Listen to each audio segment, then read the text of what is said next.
Hello বন্ধুরা, আজকে আমি আপনাদেরকে দেখাবো আপনার এয়ারটেল সিমে কত এমবি আছে সেটা কিভাবে চেক করবেন। যারা জানেন না তাদের জন্য আমাদের আজকের এই ভিডিওতে। চেক করার আগে আপনাকে সবার প্রথমে চলে যেতে হবে আপনার ফোনের ডায়াল প্যাডে। এখানে আসার পরে আপনাকে ছোট্ট একটি কোড ডায়াল করতে হবে। তো কোডটা কি? কোডটা হচ্ছে *8344 অর্থাৎ 3টা 4 *88#।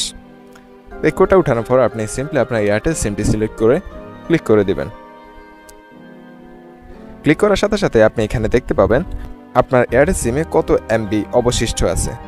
এই যে এখানে দেখাচ্ছে আমার 20 জিবি অবশিষ্ট আছে এবং আপনি চাইলে এখান থেকে আরও এমবি কিনতেও পারবেন। 1 2 3 4 দিয়ে অপশান দেওয়া আছে। ইউ হ্যাভ রিমেইনিং 20 জিবি অর্থাৎ 20 জিবি আমার এখানে অবশিষ্ট আছে। তো আপনি এইভাবেই আপনার এয়ারটেল সিমের কত জিবি আছে, কত এমবি আছে সেটা দেখতে পারবেন। এই ছিল আমাদের আজকের ভিডিও। আমাদের নতুন নতুন আরও খুঁটিনাটি ভিডিও পেতে আমাদের চ্যানেলটি সাবস্ক্রাইব করে রাখবেন। ধন্যবাদ সবাইকে। আসসালামু আলাইকুম।